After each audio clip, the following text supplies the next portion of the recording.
Bom dia, irmãs, irmãos. Que Jesus nos proteja, nos abençoe, que esse dia de hoje seja muito abençoado, muito produtivo, muito próspero, regado de muito amor, muita paz e muita fraternidade, muita união nos nossos corações. E para darmos início ao nosso evangelho de hoje, irmãos, vamos fazer agora a nossa prece inicial, a oração Ave Maria. Ave Maria, cheia de graça, o Senhor é convosco. Bendita sois vós entre as mulheres e bendito é o fruto do vosso ventre, Jesus. Santa Maria, Mãe de Jesus, rogai por nós, os pecadores, agora e na hora do nosso desencarne, que assim seja. Graças a Deus. E a nossa primeira leitura da manhã de hoje, irmãos, é do livro Fonte Viva, do nosso irmão Emmanuel, psicografado pelo nosso irmão Chico Xavier, lição 64, Semeadores. Eis que o semeador saiu a semear, Jesus. Mateus capítulo 13, versículo 3. Todo o ensinamento do Divino Mestre é profundo e sublime na menor expressão. Quando se dispõe a contar a parábola do semeador, começa com ensinamento de inestimável importância que vale relembrar. Não nos fala que o semeador deva agir através do contrato com terceiras pessoas, e sim que ele mesmo saiu a semear, transferindo a imagem para o solo do espírito em que tantos imperativos de renovação convidam os obreiros da boa vontade a santificante lavoura da elevação. Somos levados a reconhecer que o servidor do Evangelho é compelido a sair de si próprio, a fim de beneficiar corações alheios. É necessário, é interessante repetirmos e pensarmos de uma forma melhor nisso daqui. Somos levados a reconhecer que o servidor do Evangelho é compelido a sair de si próprio, a fim de beneficiar corações alheios. Irmãos, quantas vezes já aconteceu de estarmos ali com algum problema, estarmos em alguma situação que a nossa dor está muito grande, está muito profunda, mas alguém nos chama, nos liga, manda mensagem, alguma coisa, falando da dor que está sentindo.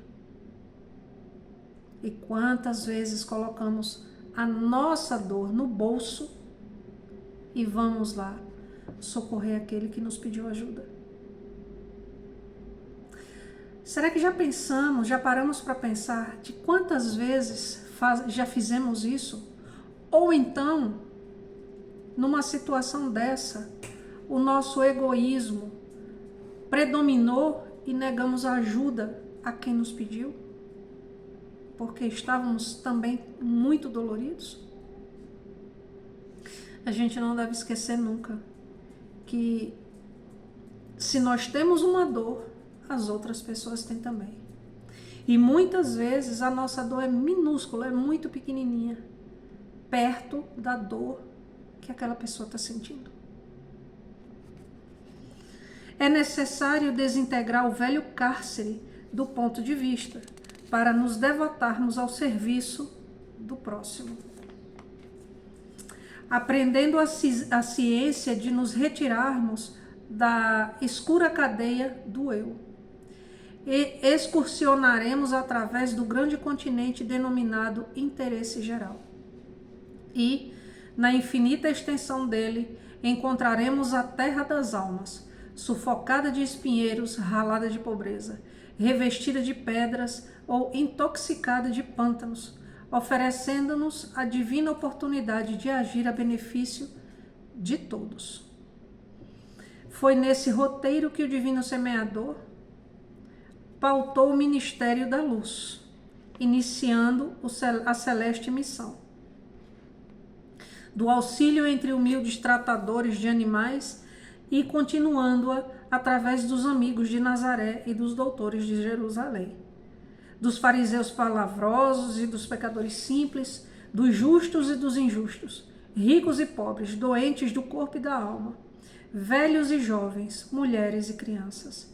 Segundo observamos, o semeador do céu ausentou-se da grandeza que lhe acolhe e veio até nós, espalhando as claridades da redenção e aumentando-nos a visão e o discernimento.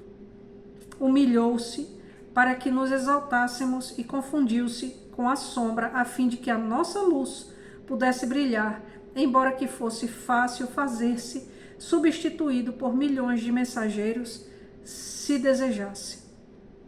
Afastemo-nos, pois, das nossas inibições e aprendamos com Cristo a sair para semear. Isso é sair para semear, além de ser uma amostra de muito amor, é também pelo menos de um pouco de desprendimento de nós mesmos. Se não for muito, mas pelo menos um pouco de desprendimento. No sentido de que, como eu já falei aqui, de estarmos sentindo dores e dores profundas na alma, ou no corpo físico, qualquer tipo de dor que estejamos sentindo. Mas mesmo assim, estarmos à disposição do Cristo, para que seja feita a vontade de Deus e para que sejamos usados no auxílio, no benefício ao próximo. E a segunda leitura da manhã de hoje, irmãos, é do livro O Evangelho segundo o Espiritismo, do nosso irmão Allan Kardec, capítulo 16, Desigualdade das Riquezas. A desigualdade das riquezas é um desses problemas que se procuram em vão resolver. Se não se considera senão a vida atual, a primeira questão que se apresenta é esta: por que todos os homens não são ricos igualmente? Não são por uma razão muito simples. É que eles não são igualmente inteligentes, ativos e laboriosos para adquirir, nem moderados e previdentes para conservar. Aliás, é um ponto matematicamente demonstrado que a fortuna, igualmente repartida, daria a cada qual uma parte mínima e insuficiente, que, supondo-se essa repartição feita, o equilíbrio estaria rompido em pouco tempo, pela diversidade dos caracteres e das aptidões, que, supondo-o possível e durável, cada um tendo apenas do que viver, isso seria o aniquilamento de todos os grandes trabalhos que concorrem para o progresso e o bem-estar da humanidade. Perdoe. Que, supondo-se que ela desse a cada um o necessário, não haveria mais o aguilhão que compele às grandes descobertas e aos grandes empreendimentos úteis. Se Deus a concentra em certos pontos, é porque daí ela se derrama em quantidade suficiente segundo as necessidades. Admitindo isso, pergunta-se por que Deus a dá a pessoas incapazes para fazê-la frutificar para o bem de todos. Aí ainda está uma prova da sabedoria e da bondade de Deus. Dando ao homem o livre-arbítrio, quis que ele alcançasse por sua própria experiência a distinção do bem e do mal, e que a prática do bem fosse o resultado dos seus esforços e da sua própria vontade.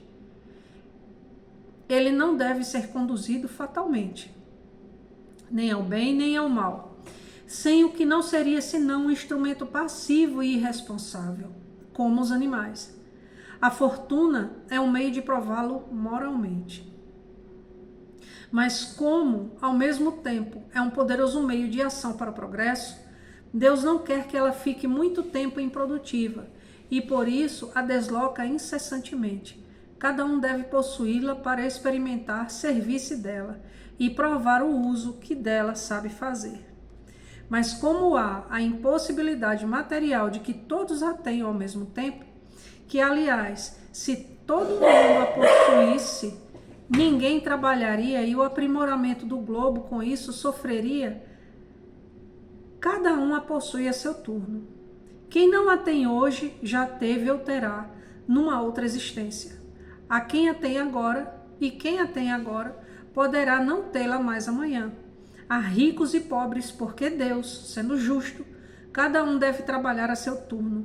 A pobreza é para uns a prova da paciência e da resignação.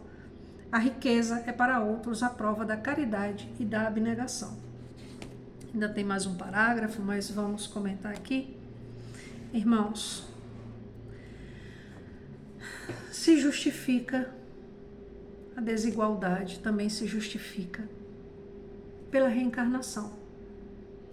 Que Deus injusto seria esse que uns são tão ricos, bilionários, e outros não têm nem o que comer. Não tem o que vestir, não tem um teto para morar. Que Deus injusto é esse? E nós sabemos que Deus é total perfeição e total amor. Ele jamais nos deixaria passar por uma prova, carregar uma cruz, sem conseguirmos levar tamanho peso, não é? Então, se todos nós, ao mesmo tempo, tivéssemos a mesma riqueza, o mundo nesse planeta não sairia do canto, porque todos estacionariam. Ah, tá tudo muito bom, não tenho o que fazer mais, não preciso fazer mais, porque já tá bom do jeito que tá. Mas não. Ou se tivesse todo mundo de menos, não teríamos recursos para investir para alguns ou todos ter mais alguma coisa, não é? E como o próprio texto fala, como o próprio Kardec fala, se nós não temos a riqueza hoje, muitos recursos materiais, ou já tivemos em outras vidas lá atrás, ou teremos em outras mais para frente. Porque todos nós vamos experimentar. Aí a riqueza, não só a pobreza, mas a riqueza material, é onde passaremos por grandes observações. E aí, quando eu tiver a minha parcela, eu vou guardar só para mim? É só meu e de mais ninguém? Aí eu já tenho tudo, se você não tem um problema seu? Aí eu tenho muito. Aí por causa disso eu vou lá e humilho, desprezo, não é? O meu próximo, a minha próxima. Não é? Somos testados, irmãos, não só na pobreza. Eu acredito que até muito mais na riqueza, porque teremos todas as facilidades materiais em mãos. E aí, o que vamos fazer com tantas facilidades? Vamos usar esses recursos para o bem ou para o mal? Ou vamos reter esse recurso, porque aí eu tenho que ficar só para mim, porque eu não sei o dia de amanhã. E se amanhã faltar? Amanhã não pode faltar. Aí é o egoísmo, é a vaidade. E como faremos? É? Cabe a nós analisarmos. Será que a gente já parou para pensar nisso? Será que a gente já parou? Será que nós já paramos para pensar sobre o nosso orgulho, sobre a nossa vaidade? Será? Do que seríamos capazes se tivéssemos esse recurso? Ah, Cláudia, mas não tenho, não preciso pensar. Precisa, porque pode não ter hoje, mas amanhã com certeza terá. Ou já teve lá atrás. Irmãos, para quem já pegou o copo com água, que Deus, que Jesus, que a Virgem Maria, nossa mãe, que a espiritualidade amiga, fluidifique a minha água aqui e a água de vocês aí. Que seja colocado tudo que precisamos, tudo que merecemos, tudo que for da nossa necessidade. E vamos fazer agora, irmãos, a nossa prece final, a oração Pai Nosso. Pai nosso, que estais nos céus, santificado, Senhor, seja o teu nome. Venha a nós o vosso reino, e seja feita a tua vontade, Senhor, assim na terra como nos céus. O pão nosso de cada dia nos dai hoje, perdoai as nossas ofensas, assim como nós perdoamos a quem nos tem ofendido. e não nos deixeis cair em tentação, mas livrai-nos de todos os males, pois teu é o reino, o poder, a honra e a glória, hoje, amanhã e para todos sempre. Que assim seja, graças a Deus. E eu gostaria de pedir para vocês, irmãos, já se inscrevam no nosso canal, ativem a notificação para que cada vídeo que nós possamos postar aqui, vocês recebam a notificação. Gostaria de pedir também para vocês curtirem no sinalzinho assim, ó, de curtir, de gostei. Também para compartilhar, para comentar, e assim o YouTube vai entender que nós aqui não tem nenhum vídeo ofensivo ou coisa do tipo. Queridos irmãos e irmãs, que Jesus nos abençoe hoje e sempre, que assim seja, graças a Deus.